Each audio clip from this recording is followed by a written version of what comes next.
the case? Now you have the MDs of these refineries being sacked. What do you make of the move? Well, it's part of the shake-up that should have happened when the MD was sacked the other time, or when he was asked to go, because sometimes we use different terminologies or different content to put up this kind of narration or narratives.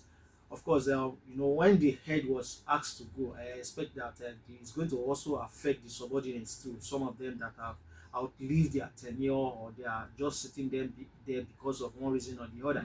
So, and this shake-up of a thing is a very good development. It's a good one because it's also expected. Because if a performance is expected of a particular unit of a department or a particular unit of a company, and you are not finding it there, then you expect to do the shake-up. And as regards the issue of maybe the NNPC Warri refinery or whatever is working, it's not working, yes, Nigerians should ask questions too. This is what they gave to us, and why is it not working? Why is it not functioning? If it is functioning, at what particular level? Is it 30%? Is it 50%? Is it 70%? So we need to know, is it working at all? Is not really, or is it not really working at all? These are questions, these are good questions Nigerians should ask. And I think the revelations we're having now, of course, is a very good one. And it will also put the government on their toes too. If the government has been lying to the public, then they should know that they have something at stake to worry about. Of course, I'm turning to you on this particular one, having to do with the refinery. So much has been spent so far, and there is nothing to show for it. Shouldn't heads roll besides being sacked? Shouldn't there questions be asked? Shouldn't people who should be prosecuted be brought to book? Well, yes, normally. And how soon should we start seeing that action? No, if you see it at all. You have the MDs being sacked. You have those within a year of retirement. Don't expect anything more than that. Okay. This is Nigeria. Don't expect anything more than that. Particularly this administration. Here you have the president talking about you will not probe military and about expenditure on defense, so that it won't be it's an insult, disrespect to the institution. So it might just be disrespect to the petroleum industry too, to probe beyond this point. So in Nigeria, don't expect more than the sacking.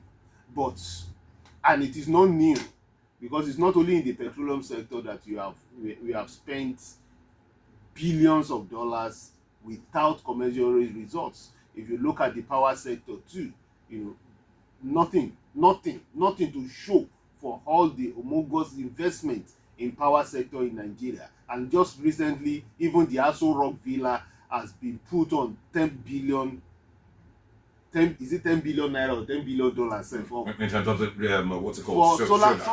So we have many sectors in Nigeria that are not productive, that are not giving deliverables. Yet every year they get very high amount of budgetary allocations. So it is not new, but are we going to find changes? Because I'm beginning to believe that NNPCL cannot operate maximally until it is privatized. Because it's beginning to show us that as long as it remains this government operation, that it can be productive. It can't be productive. I doubt it. Do you think so also? Because I do recall at the time, I think we had that conversation. Okay. And you were talking about the refinery, that since they're saying it's working, it's working. Of course, everybody saw what they showed to us, and of course, there are proof there. I didn't believe them. You may not believe. But now we see that it's not working. It's not working is a term, is a relative term. We saw that at a point, they were pulling fuels out, the trucks were going out there, and everybody saw it. Nigerians saw it. But the fact is that at what point then do we also have this stoppage of trucks going there to lift fuels? So that is the questions, or the one they do or they did, which they showed to Nigerians. Is this Sakamaji?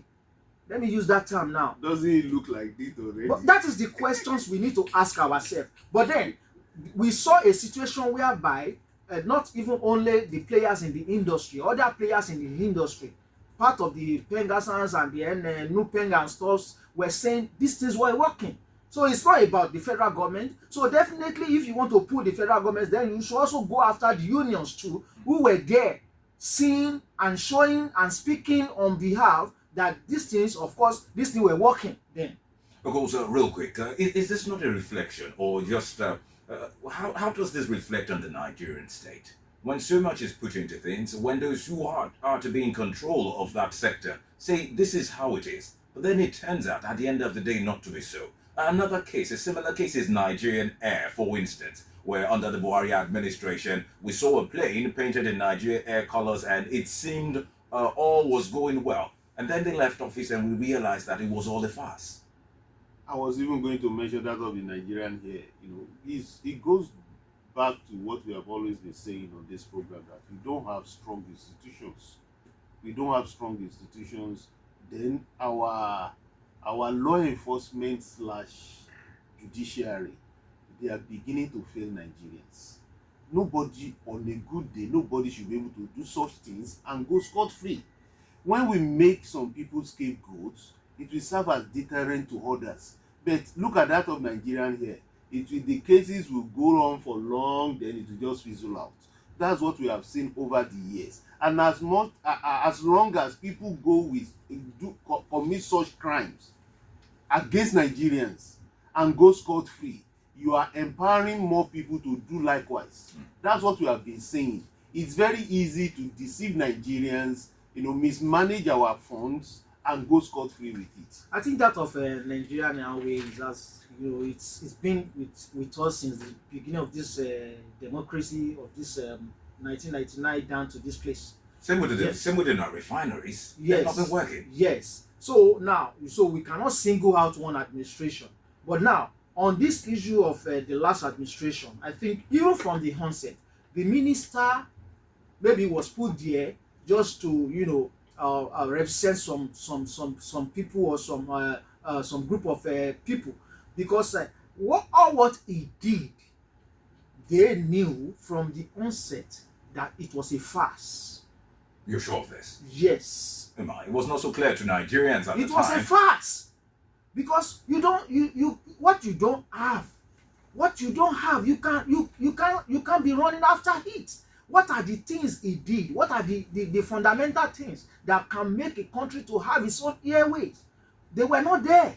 So you were going about running after Ethiopia here, running after the Kenya here, running after Virgin Atlantic, running after those ones to come and bring their planes, their aircraft into your own airspace. And these are the issues. And you do not do the fundamentals. And it was a kind of a gang up. Of course, it was obvious that the whole thing is going to boomerang. Of course, Ojasope, you did say something, that until people who, carry out things like this, actions like this, whereby, they deceive the Nigerian state or deceive the Nigerian people until they are brought to book, things like this will continue. Well, you also added that you don't see the government doing anything beyond the sack of individuals like the MDs of these institutions. Yes, I said so. So that means people will continue to hoodwink Nigerians. It's natural. In a society where people do wrong and there are no punitive measures for wrongdoing, you are indirectly empowering more people to do likewise, particularly when it is profitable, when it's going to give them, it's going to, a kind of aggrandizement attached to it.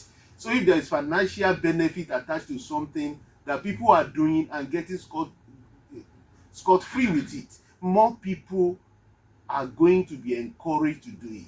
I will give you an instance. I've said it before. My dad was a staff in CBN, and those days, my dad used to tell us that, look, if 5 naira is missing, that the bank can spend 1 million naira to investigate 5 naira.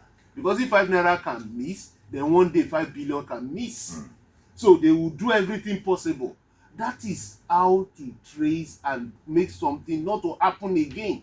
And you look at developed countries, an armed robber, you see 10, 15, 20 vehicles and aircrafts chasing just one armed robber in a car. And they will make sure they catch him, arrest him, prosecute him. Why? Other potential armed robbers will see that, look, it's not so easy It serves to as a deterrent. Exactly. But in Nigeria, you discover that there are more crimes people commit and go scot-free with it. And that way, it encourages more people to come in. If you're talking about insecurity, you keep hearing that a kidnapper today, they go scot-free. Terrorists, they attack scot-free. When they begin to do all these things, you are also passing across the message to people that, look, you can do this thing and go scot-free with it. Of course.